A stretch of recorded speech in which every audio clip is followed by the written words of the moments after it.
The topic for today's session is sterilization and disinfection.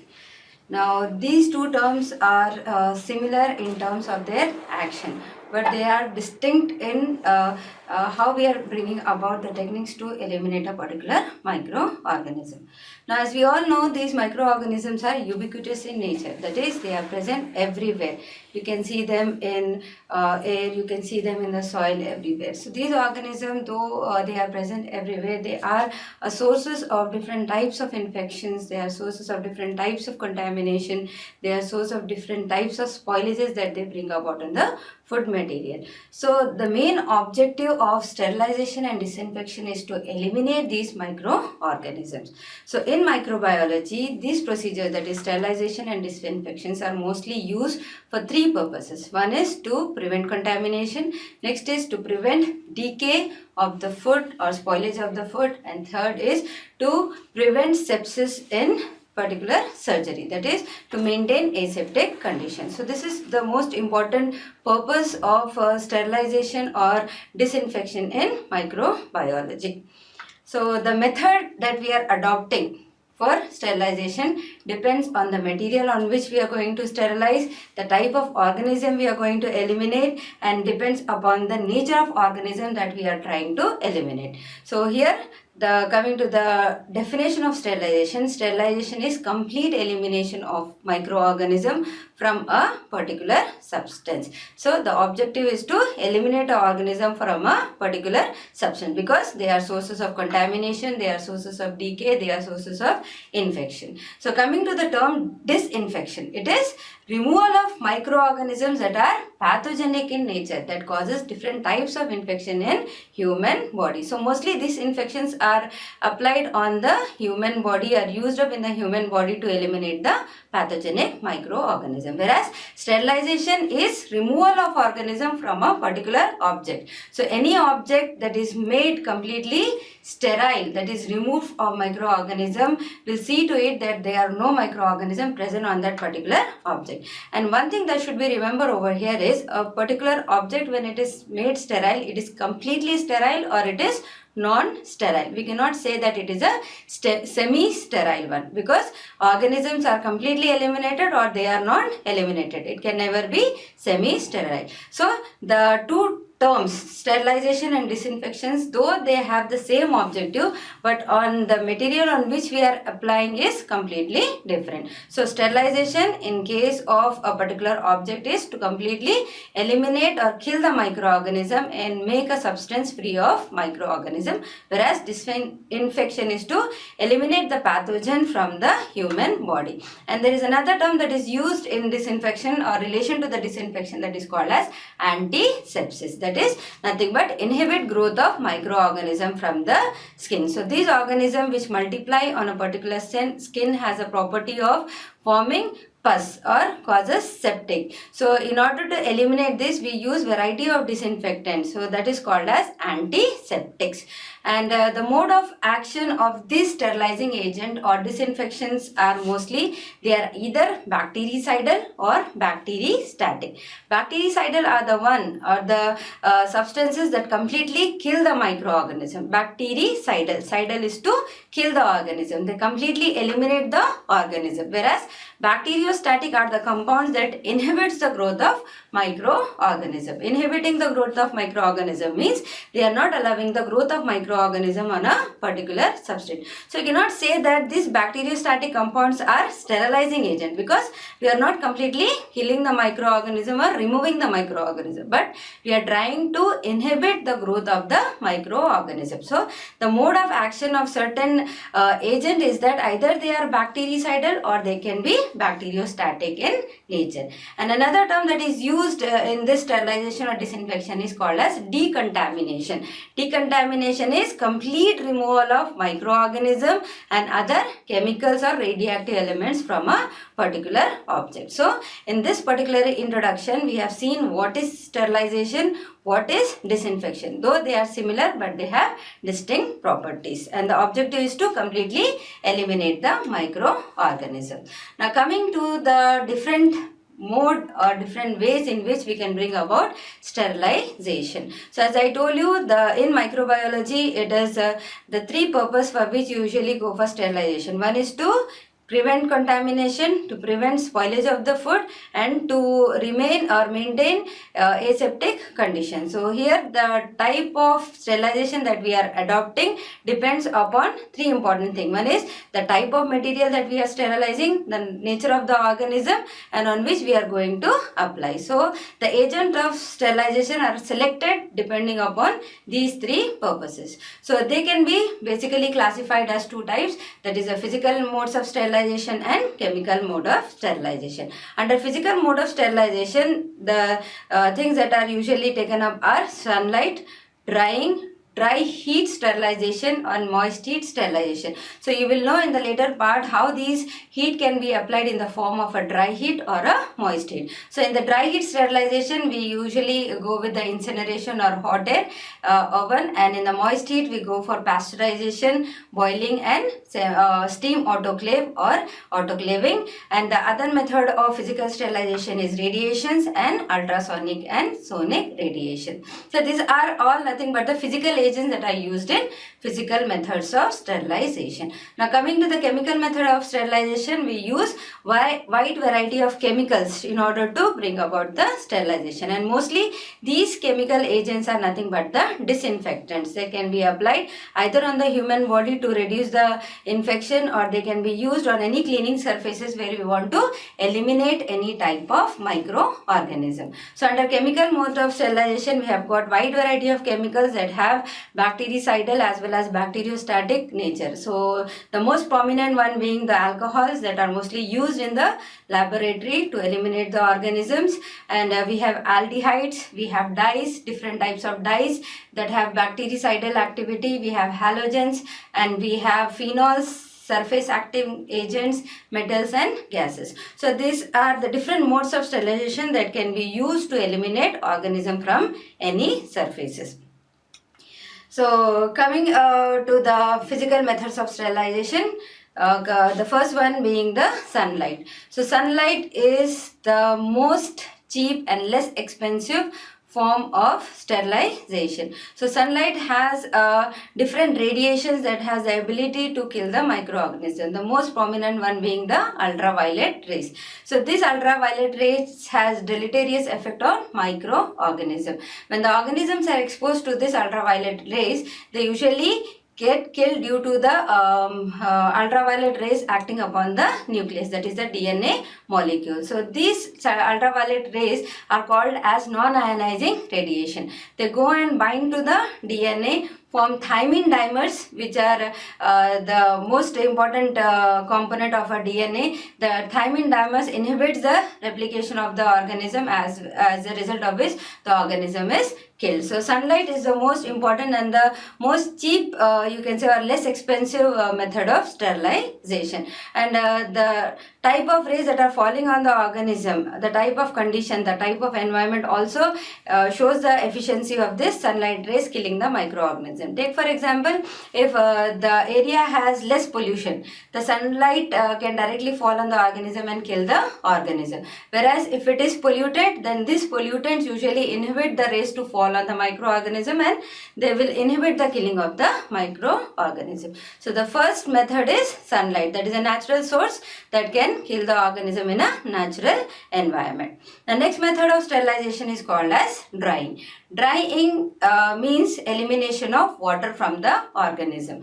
As already discussed in the previous topic, moisture is the most important component of a particular organism. So organism is made up of 80% water plus 20% of other component. The water is very, very important to carry out various biological activities inside the organism. So once this water is removed, the organism gets dehydrated and it has no longer any water molecule to carry out its biological activity. So all the vegetative cells can be easily killed with the help of dehydration, that is removal of water from the organism. But this dehydration part will not kill the spores, because spores are highly resistant form. They are not killed by the dehydration. Now the spores are the one that are formed during unfavorable conditions. So they can survive for a period of 400 to 500 even without the presence of water. So once the return of natural conditions or favorable environment is there, the sporulating forms can generate into the vegetative form. So drying does not have any effect on the microorganism that are sporulating in nature, but we can easily kill the vegetative forms of microorganism.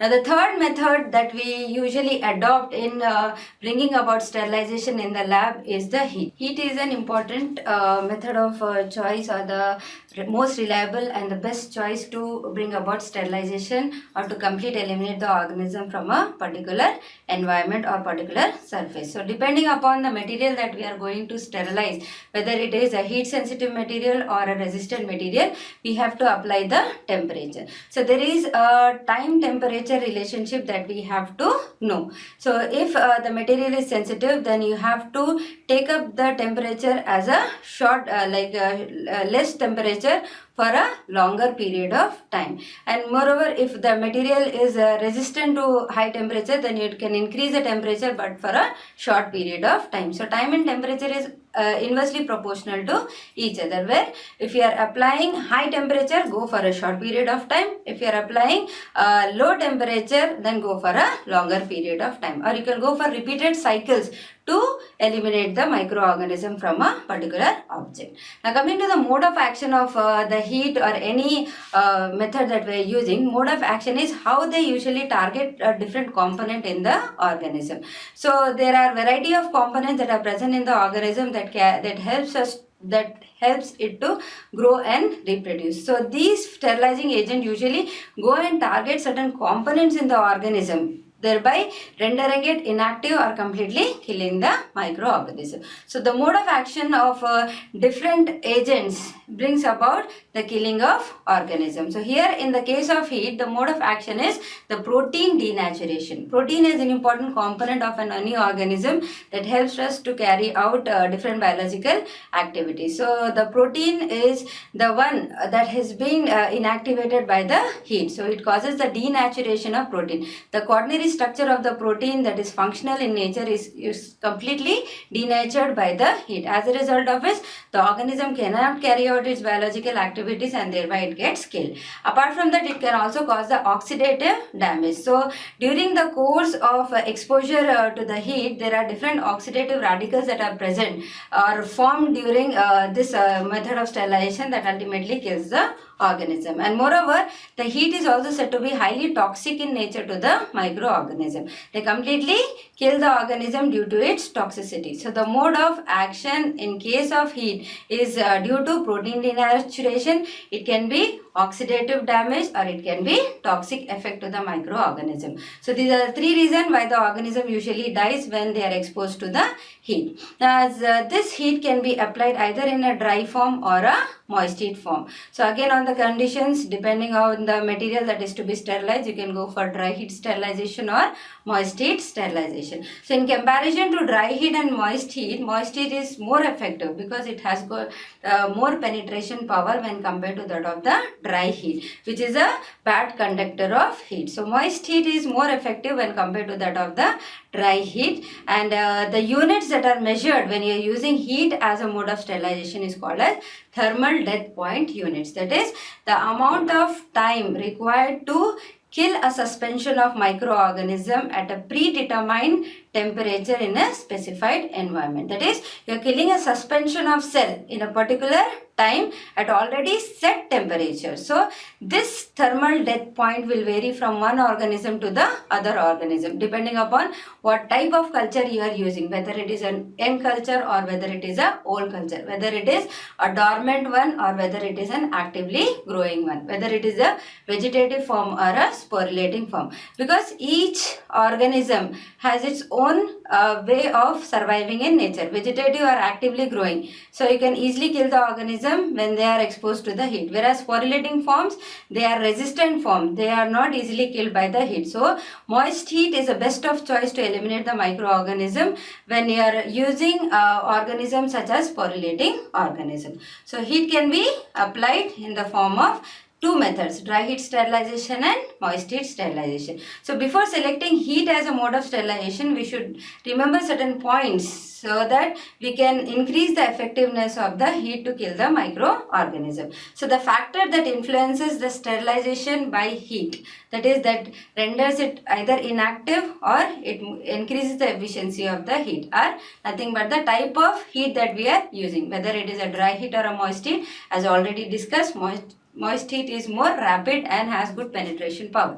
Next is the time and temperature, already discussed, that is they are directly inversely proportional, so it can be less time more temperature or more time less temperature, and again depending on the organism, whether it is a vegetative form or a sporulating form. Next we have the number of organisms, that is called as biological burden present in a particular environment. If the number of organisms are less, then it takes less time to kill the organism and less heat to kill the organism. Whereas if the biological burden is more, then it takes more amount of time and more amount of temperature to kill the organism. Now coming to the characteristics of organism, as already discussed, whether they are vegetative forms or a sporulating form, whether they are actively growing or in a dormant in nature, whether they have capsules, whether they have an external appendages that prevents them from the heat. So you have to know which type of organism you are going to eliminate from a particular substance. And finally the environment in which you are going to carry out this sterilization process. So you should keep in mind that there are no organic debris that are present in that particular environment, because this organic debris usually protects the organism from any type of heat that you are going to expose to kill the organism. So they will not allow the heat to penetrate to the organism or reach the organism, thereby making it inactive in nature or ineffective in nature. So these are the factors that are to be kept in mind or bore in mind before selecting any type of sterilization, most probably the heat, whether it is a moist heat or a dry heat. Now coming to the dry heat of sterilization. So dry heat is the one that itself indicates that there is no moisture present in it, that is no water or moisture present in it. So it is completely a dry heat, and the methods that are used in dry heat are flaming, incineration. We have a specialized chamber or an oven which is called as hot air oven, that is mostly used to sterilize labware or the glassware. So coming to the flaming is the method wherein we sterilize the inoculation loop and the spatulas in the microbiological laboratory. The inoculation loops are the ones that are used to transfer culture in microbiology. That is, with the help of the inoculation loop, you can take up the culture. And this loop is specially made up of nichrome wire that gets easily sterilized when exposed to the Bunsen burner. So remember, when we are exposing the inoculation loop to the Bunsen burner, it is at the blue flame that we are going to eliminate the microorganism. So apart from that, if there are any organism already present on the loop, then you can disinfect it by dipping it in the disinfectant such as isopropyl alcohol and then expose it to the flame, so that they are completely eliminating the organism. And with the help of this, you are preventing the dispersion of microorganism in the environment when they are directly exposed to the heat. So that is the method of choice to eliminate the organism by directly exposing to the Bunsen burner, which is called as flaming. The next method is called as incineration. Incineration is directly burning the material with the organism. So mostly used to eliminate organism from the contaminated clothes, animal carcass and pathogenic material, and the material that are mostly used to carry out experiments in the laboratory or the experimental labs. They are usually eliminated or killed with the help of incineration. Take for example the laboratory animals, guinea pigs and all, when they die, they go about with the incineration technique to eliminate the organism as well as the bodies of the particular experimental animal. So these are the two methods, and the third one is called as hot air oven. It is a specially designed oven that is used to bring about sterilization of different labwares in the microbiology laboratory, and mostly used to sterilize glasswares, forceps, scissors, scalpels, syringes, swabs, pharmaceutical products. And again, you have to remember in mind which type of product you are going to sterilize, and the temperature in the hot air oven is around 160 degrees centigrade for 1 to 2 hours, depending upon the nature of the material that is getting sterilized. And this oven is made up of it has an electrical heating element that transfers the heat, and there is a fan circulating inside that circulates the air inside the hot air oven, and this fan distributes the equal amount of air inside the hot air oven. So when we are preparing to make any sterilization in the hot air oven, we have to see that glasswares are completely dry, because presence of water might crack that particular glassware. So keep the glassware in a dry condition and see to it that the hot air oven is not overloaded, because the circulation of air will not reach to each and every part of the particular object. So it should not be overloaded, and it should be equally distributed, so that the dry heat is being circulated equally inside the hot air oven and killing the microorganism. And moreover, this rubbers and the pharmaceutical products or antibiotics cannot be sterilized with the help of dry heat, because they are heat sensitive in nature, and dry heat is a bad conductor of heat, so it has less penetration power. So you can move ahead with the other type of sterilization, that is called as moist heat sterilization. So here in the moist heat, as already discussed, dry heat and moist heat are the two ways that can be used to sterilize particular object, and moist heat is more effective when compared to that of the dry heat because of its penetration power. Moist heat as itself says that there is a steam or there is a moisture that is present. So when this moist heat or the moisture that is present usually goes and falls on a particular substance, and they increase the temperature of that and thereby kills the microorganism. So moist heat is more preferred choice than the dry heat, but there are certain components that cannot be sterilized with the help of moist heat, and that can be sterilized only with the help of the dry heat. Now coming to the moist heat can be applied in the form of three types. One is temperature below 100 degrees centigrade, temperature at 100 degrees centigrade, and temperature above 100 degrees centigrade. So the temperature below 100 degrees centigrade, the method of choice is pasteurization. As we all know, pasteurization is mostly used to eliminate organism from a particular product or the substance that is called as a milk. So here pasteurization is eliminating the vegetative forms of the organism. The temperature applied in pasteurization is around 63 degrees centigrade to 30 minutes, or it can be flash pasteurization, that is around 72 degrees to 15 seconds. So this is called as flash pasteurization. So you can see the temperature over here. Temperature is very high and the time is very low, and then immediately it is cooled to around 13 degrees centigrade. So here in this case we are not increasing the temperature above 100 degrees because they may cause the protein coagulation. So that are most important part of the milk. So we have to see to it that we are not destroying any quality of the milk. We are increasing the temperature to eliminate most of the organism, but we are not destroying the quality of the milk. That is in pasteurization. So eliminates most of the organism except Coxiella burnetii, that is mostly seen in the milk and causes different types of infections in the human body. But mostly with the help of pasteurization effect, you can kill most of the organisms.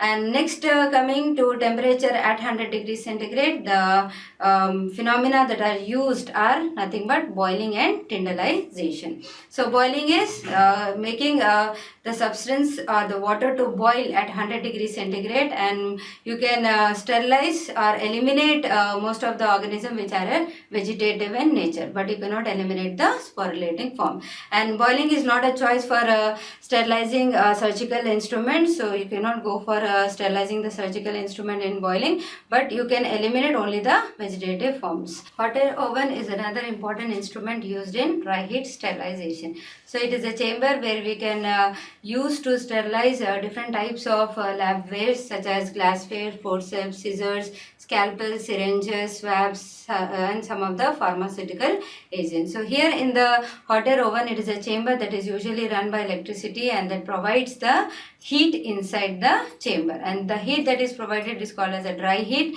and the dry heat is exposed to different material that kills the microorganism. So when preparing the materials materials to keep in the dry heat sterilization, we have to see that the glass test tubes or any beakers are completely free from moisture. Otherwise, they will crack the material. So, before that, you have to make it dry and then keep it in the hot air oven. You cannot sterilize rubber in the hot air oven, and certain materials such as antibiotic vaccines can also be not sterilized in hot air oven, because the temperature in hot air oven is around 160 degrees centigrade for 1 hour, and mostly is a preferred choice to sterilize most of the lab waste. And the best method to identify whether the sterilization is accomplished or not in a hot air oven is making use of Clostridium spores that are impregnated on strips and then placed it in the hot air oven. And after sterilization is completed, that is 160 degrees for 1 hour, you can remove that and inoculate onto the thioglycolate or a cooked meat media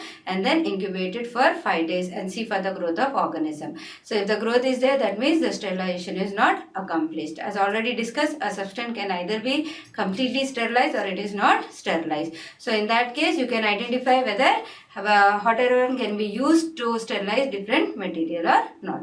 And there are certain materials that cannot be sterilized with the help of dry heat. So move on with the moist heat of sterilization. So here the moist heat, as already discussed, it contains moisture, and when this moisture or the moist heat when falls on a particular substance, it gives away its latent heat and it raises the temperature of that particular substance and kills the microorganism. Most preferred choice is the moist heat than the dry heat, because it has more penetrating power and it is rapid in nature in its killing. So moist heat can be applied in 3 forms. One is temperature below 100 degrees centigrade, temperature at 100 degrees centigrade, and temperature above 100 degrees centigrade. So in case of temperature below 100 degrees centigrade, the phenomena that is used is called as pasteurization.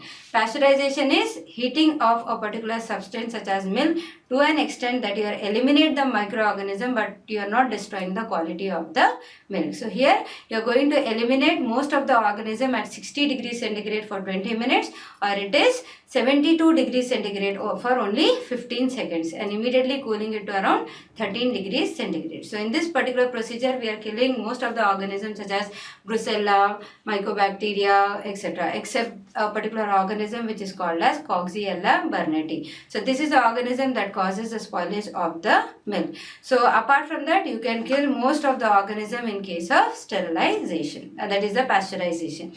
The next method of choice is at 100 degrees centigrade, mostly involving boiling or tendalization. Boiling is the method that is used to boil water and kill most of the vegetative organism from particular substance. You cannot eliminate organism from surgical instrument, and it is not a choice for sterilizing surgical instrument in boiling, but only to see that they are eliminating the vegetative form, because sporulating forms are most heat resistant. You have to increase the temperature to kill the organism. So in case of boiling, you are only eliminating the vegetative forms. So next part is called as tendalization. Tendalization is usually nothing but steam sterilization. It was proposed by Koch and Arnold, and a steamer is developed by them where we can sterilize most of the media in this particular steam sterilization. So the temperature that is taken up in tendalization or in Arnold or Koch sterilizer is 90 degrees centigrade. But if the media is of sugar or glycogen, you have to increase the temperature to around 100 degrees centigrade with particular time to kill a particular type of microorganism. So tendalization is a process that is carried out for 3 successive days. So the logic behind this is, when you are exposing the organism to 100 degrees centigrade for 30 minutes on a first day, you are killing most of the vegetative form. So next successive day, again you have to keep for incubation. On the successive day, that is the next day, this sporulating forms that are present will germinate into the vegetative form. So on the second day, you are killing the sporulating organism that has developed into vegetative cells, and on the third day, again you are completely eliminating the organism. So that is called as partial sterilization or fractional sterilization, also called as sterilization. So 3 consecutive days eliminating the microorganism along with the sporulating forms.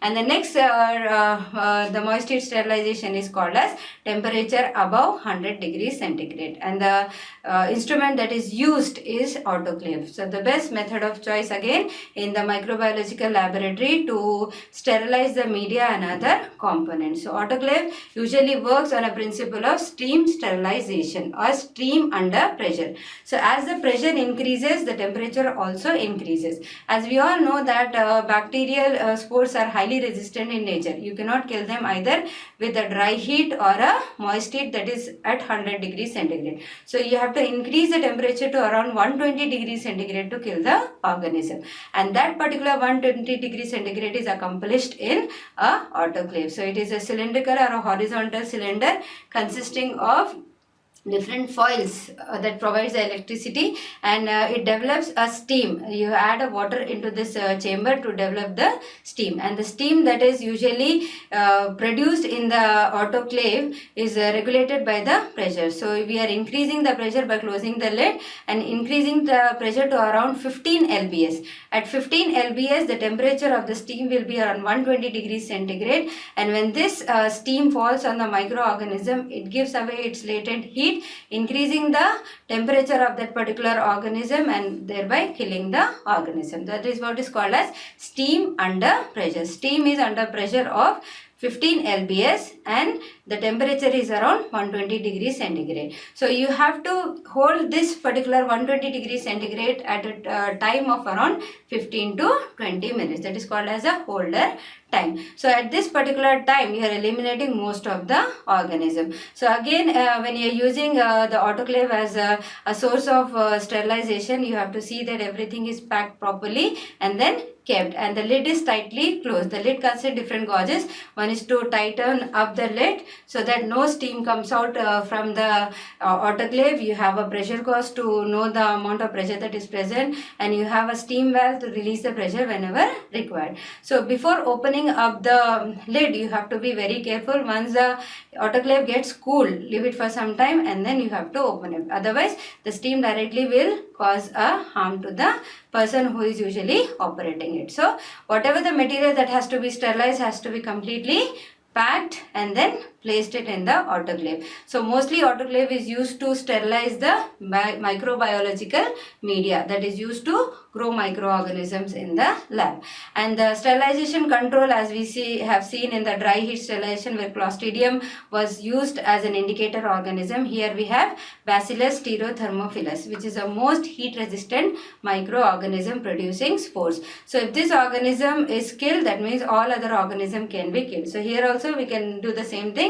Impregnate strips with the help of Bacillus stereothermophilus, keep it in an envelope and then place it in between certain components in the autoclave and go for sterilization. And after sterilization is complete, go for incubation of this particular organism on a particular media, that is the specific media for the organism, and then see for the growth. So in that case you can know whether the sterilization is accomplished or not. So it is the dry heat or the moist heat that can be used in the laboratory to eliminate the microorganism. The next most reliable method to eliminate microorganism but not kill microorganism is filtration. So here we remove the bacteria from heat labile materials. Heat labile materials are the ones that are very sensitive to heat. You cannot expose them to either dry heat or moist heat to eliminate the organism. But there will be certain organisms that are present on this that may cause the contamination of that particular product. So you have to remove the organism. So filtration is mostly used to remove organism from the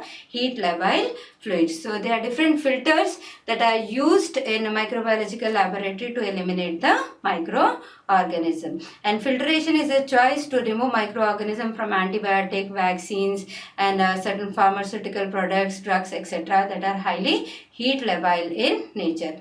And the filters that are used in microbiological laboratories are called as candle filters, asbestos filters, sintered filters and membrane filters. And the mostly used to purify filters are the candle filters. So mostly used for the purification of water, and they can be unglazed filters, example Chamberlain. They can be diatomaceous earth filters that are called as Bergfield filters, and then we have asbestos filters, which are the one use single use type of filters. You can use them and then you can throw away, but because of certain carcinogenic materials that are present in asbestos, you are hardly using this type of filters. Examples of asbestos filters are Seeds filter and Sterimant, but they have good adsorbing capacity. Adsorbing capacity is to retain the bacteria when a particular solution is being filtered. And then you have sintered glass filters that are usually fused at very high temperature of glass particles of graded size.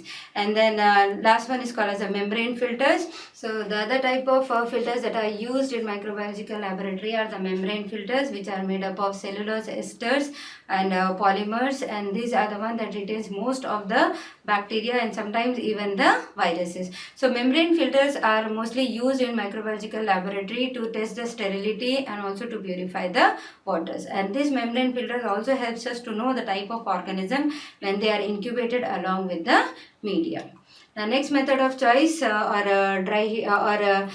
physical method of sterilization is the radiations. Radiations are high energy waves, and they usually causes either ionizing effect or non-ionizing effect in a particular object on which they are usually striking, mostly the microorganism. So here the radiation can be non-ionizing. That means they are not forming any ions such as electrons or hydroxyl ions or nascent oxygen. Okay, so this non-ionizing radiations, examples are infrared radiations and UV radiations. Mostly UV radiations, as already discussed in sunlight, they have a deleterious effect on the microorganism, and they combine with the DNA of the organism and they form the thiamine dimer. So mostly used in enclosed areas to sterilize a particular area with the help of UV chambers. We have this laminar airflow chamber where we carry out the pure culture techniques in microbiological laboratory. So inside the laminar airflow chamber we have a UV light. So before carrying out any technique, what we do is we on the UV light for a few seconds and then we switch it off and then carry on with the other procedures. And during that particular period of time, the UV light usually eliminates most of the organism present in that particular enclosed areas. Now next methods radiations are ionizing radiations. Example X-rays, we have gamma rays, we have cosmic rays, etc.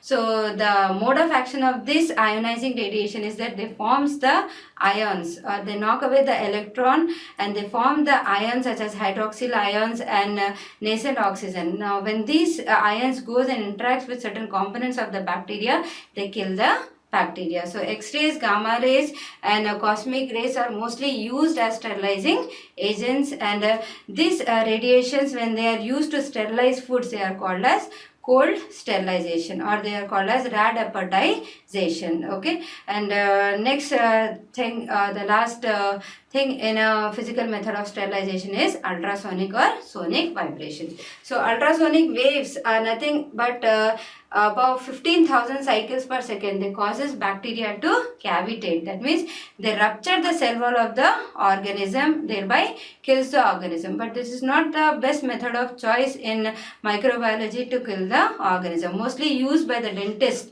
to clean the teeth. The instrument that is called as a cavitron, and here it is called as a cold boiling because it is not increasing the temperature of that particular liquid in which it is usually carried out. So that is called as cold boiling. So these are the different methods of choices when we adopt physical methods of sterilization. They are sunlight, we have that is the drying, we have heat that can be applied either in the form of a dry heat or a moist heat, and then we have filtration that removes the microorganism but do not kill the microorganism, and we have radiations, and ultimately it is the ultrasonic and the sonic vibration. So next, coming to the chemical methods of sterilization. So as already discussed, sterilization and disinfections are the same in their purpose, but on which material we are carrying out usually varies. So here we have got our wide variety of chemical agents that are having both bactericidal as well as bacteriostatic effect. So the concentration of chemical that we are using will show whether it is bactericidal or bacteriostatic in nature. So amount or the concentration, when it is more, it can lead to the killing of organism, and the amount or the concentration is less, it brings about a bacteriostatic nature in the organism. Now when you are choosing a chemical for a chemical method of sterilization, you should know which is the ideal chemical agent. So ideal chemical agent usually satisfies certain properties, only after which you can use it to bring about the disinfection. So ideal antiseptic or disinfectant should have certain properties. The first important property is it should be a broad spectrum and narrow spectrum. Narrow spectrum is the one that kills only few types of microorganisms, but broad spectrum antibiotics or broad spectrum chemical agents brings about killing of most of the organism, including the spores. So when you are selecting a chemical, you have to see that it is a broad spectrum chemical agent. Next is it should be active in the presence of organic material. So already discussed, the organic material might protect the organisms, thereby rendering it inactive. So when you are selecting a chemical agent, it should see to it that it is active in nature, even it is present in the presence of a organic material. Next is it is effective in all conditions, irrespective of what the condition is present in the environment, whether it is a temperature or a pH variation. The chemical agent should be active in or effective in all condition. Next is it should be rapid in action. It should not take long time to act on the organism, because most of these chemical agents are used to bring about sterilization of certain areas. So you have to see to it that it is rapid in its action, and it should kill the organism as soon as possible, and it should have high penetrating power, as is we have seen in the moist heat. Because it has a good penetrating power, it can penetrate the organism and kill the organism. Similarly, the chemical agent should penetrate into the organism and bring about the killing of organism, and it should not be very expensive. It should be cheap in nature, so that everybody can afford it and bring about the sterilization process.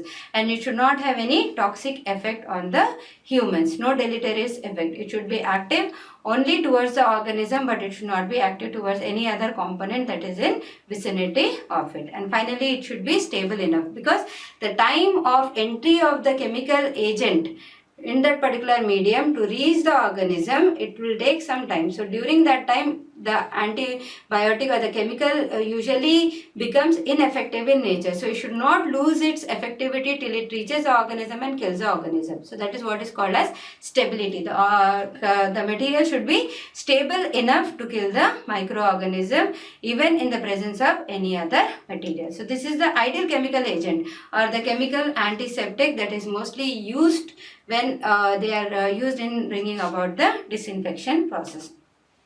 Now coming to the mode of action, most of these chemical agent kills the microorganism either by protein coagulation. So we can have two procedures over here. One is protein denaturation, where the tertiary structure of the protein is completely denaturated, whereas here protein coagulation, they precipitate the protein, they make the protein inactive to take part in the biological activity. So that is what is called as protein coagulation. Next is they disrupt the cell membrane. As we all know, cell membrane is the most important component of the organism, which has selective property, also called as semi-permeable membrane. So once that selective permeability is lost, the organism is rendered dead or killed either due to plasmolysis or osmolysis.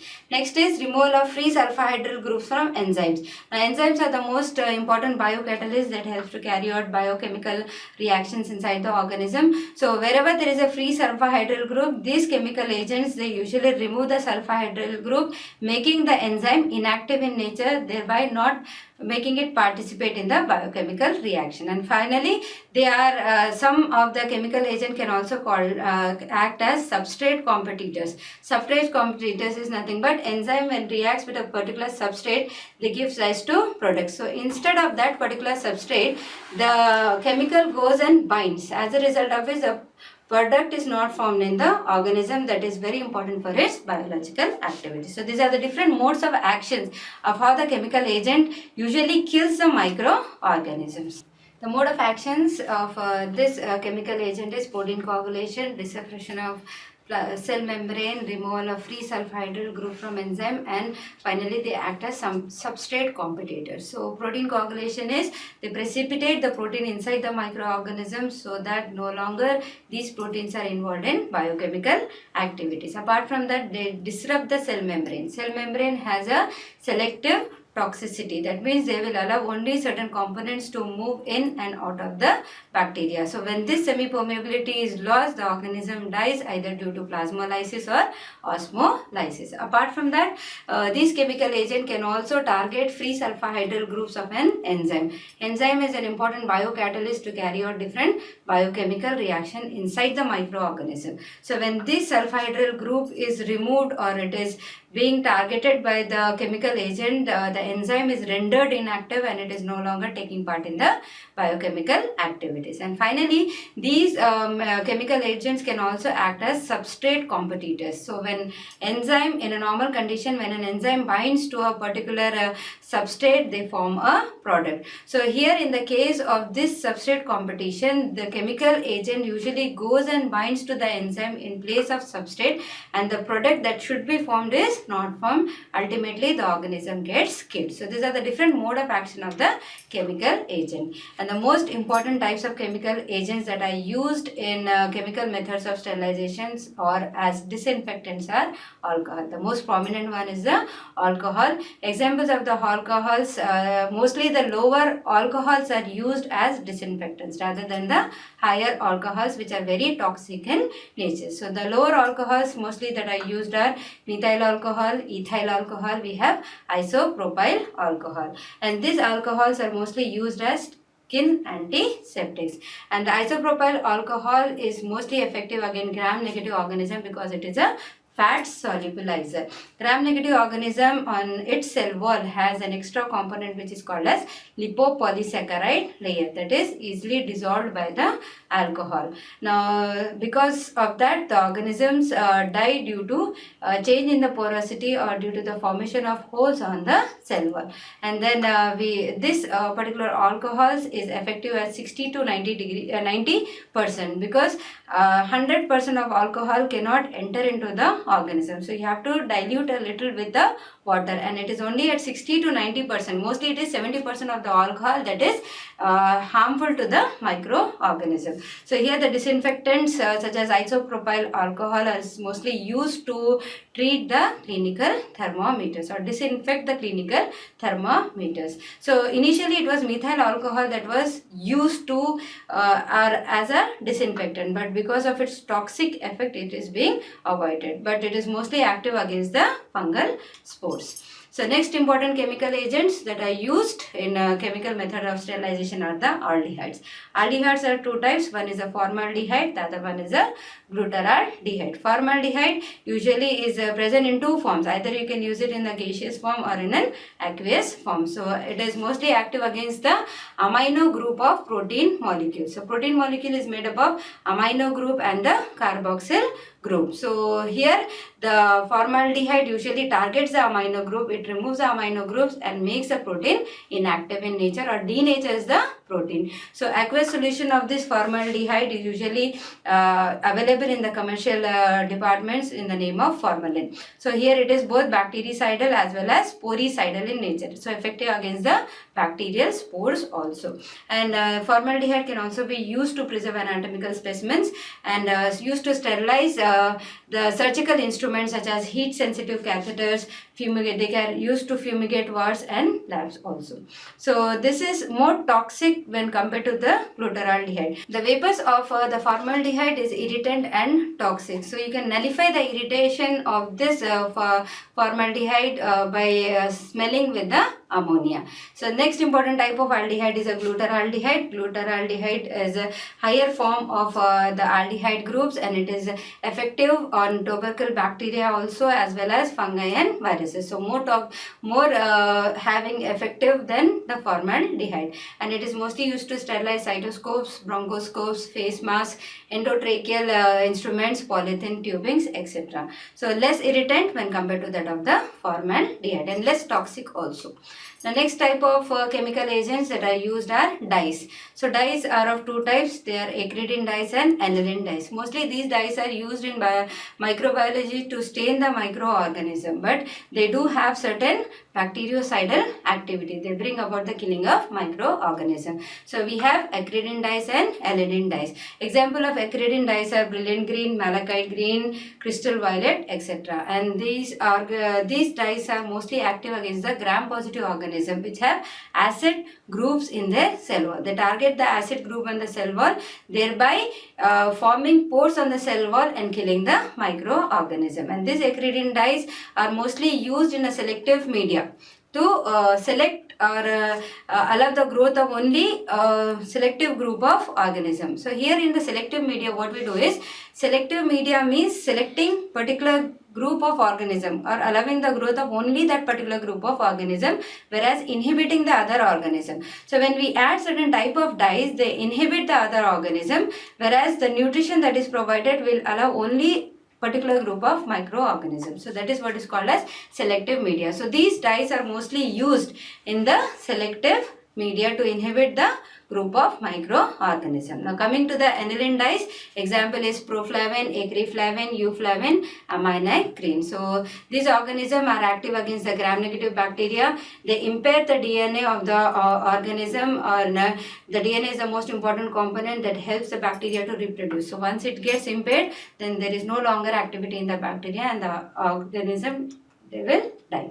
And the other group is halogens. Halogens are also mostly used to bring about sterilization, and some of the halogens are used as antiseptic, whereas some are used to clean the swimming pools or the purification of water. So here we have two important halogens that are mostly used. One is called as the iodine, the other one is the chlorine. So iodine mostly initially it has been used since centuries as a skin disinfectant, but because of the staining property of iodine, that has been a bit modified by combining with the organic molecule which are called as iodophores. So these iodophores are highly bactericidal in nature and can be applied to eliminate organism from the skin. Now coming to the chlorine, chlorine is mostly used to disinfect the water supplies. They are used to disinfect swimming pools and food and dairy industries.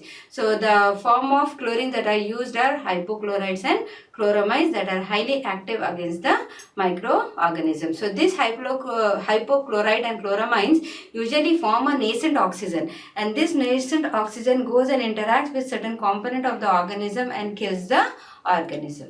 The next important components that have been used in centuries are phenols. So this phenol is usually obtained by distillation of the coal tar at a temperature of 170 to 190 degrees centigrade. And phenol's mode of action is to damage the cell wall or the cell membrane of the organism, or they usually precipitate the proteins, and they can also inactivate the membrane bound oxidases and dehydrogenases. So these membrane bound oxidases and dehydrogenases are the one that helps to produce ATP during the oxidative phosphorylation. But because of the toxic effect of the phenols, they are no longer able to get activated, and thereby the organism gets killed. So phenols have been the best choice by the Joseph Lister. He used it to prevent sepsis during his surgery. So since then, phenols and various compounds of the phenols are being used to disinfect a particular object. So we have different types of phenols that are commercially available right now. It's called as Lysol, Cresol, hexachlorophene, chlorhexidine. So mostly used to eliminate from a particular area. Now the next one are the gases. So gases can be used as a disinfectant to disinfect a particular enclosed areas such as bookshelves or laboratories or clothing, etc. So here we have got three different types of gases that are used as chemical disinfectant. One is an ethylene oxide, you have beta propionylactone, and then finally formaldehyde. That, as we have already studied, that formaldehyde can be used either in the form of a liquid or in the form of a gas. So in the form of a liquid it is formalin. In the form of a gas, this is mostly used to sterilize the enclosed area of the laboratory. Now coming to ethylene oxide, the most important one in the gases highly toxic and inflammable in nature. So the colorless liquid has a boiling point of around 10.7 degrees centigrade, above which it becomes completely volatile in nature. But the mode of action of this particular ethylene oxide is it alkalides amino hydroxyl, and then you have carboxyl group that is present in the enzyme and inhibits the enzyme activity. Apart from that, it can also act with the DNA and the RNA, causing changes in the DNA and RNA and no longer able to reproduce. And finally, this can be used to sterilize heart-lung machines. We have respirators, dental equipments, books, clothing, etc. So there is steam sterilizer, that is a gas sterilizer, which is called as ethylene oxide sterilizer, in which all the equipments of the surgicals are kept and they are sterilized in the hospitals. And then the other important gas that is used is called as beta propione lactone. Here the boiling point is around 163 degrees centigrade, and 0.2% of BPL is mostly used as a sterilizing agent, but it is more toxic and more volatile in nature, so it is mostly avoided. And then formaldehyde. The next chemical disinfectants are the surface active agent. As the name itself indicates, they act on the surface of microorganism, mostly targeting the phosphate group of the microorganism, losing the cell wall or the cell wall permeability. So here these surface active agents are mostly the detergents that we use in day-to-day life to eliminate the microorganism, and they can be classified into 4 types. One is the anionic, cationic, non-ionic and amphoteric in nature. So among the 4, it is the cationic that is most preferred choice to eliminate the microorganism. So act on the phosphate group, and they also loses the semi-permeability of the organism, and the example of this are quaternary ammonium compounds. Example, acetyl methyl ammonium bromide, which is available as cetabolone or cetrimide, and benzyl choline chloride. And apart from this, anionic examples are detergents, and we have amphoteric compounds which are called as TEGO compounds. So all of these usually targets the cell wall of the organism and kills the organism. And the last one is the metallic salts. So high metal can be used to eliminate the microorganism and have been used since many times or longer period of time as a germicidal agent. So salts of heavy metals such as silver, copper and mercury are mostly used. And the mode of action of this metallic salt is, again, they target the protein, they coagulate the protein, they combine with the sulfhydryl groups of the enzyme, making it inactive. And the organic compounds such as thiomersal, phenyl mercuric nitrate, mercurochrome are usually bacteriostatic in nature. That is, they do not kill the organism but inhibit the activity of the microorganism. And finally, the copper salts are mostly used as fungicides in nature. That is, they have the ability to kill the microorganisms. So whatever we have these creams, if a person is suffering from any fungal infections, you can see a minute concentration of the copper salt that inhibits the growth of the fungus. So this is all about the physical and the chemical method of sterilization, the objective of which is to completely eliminate the microorganism from a substrate.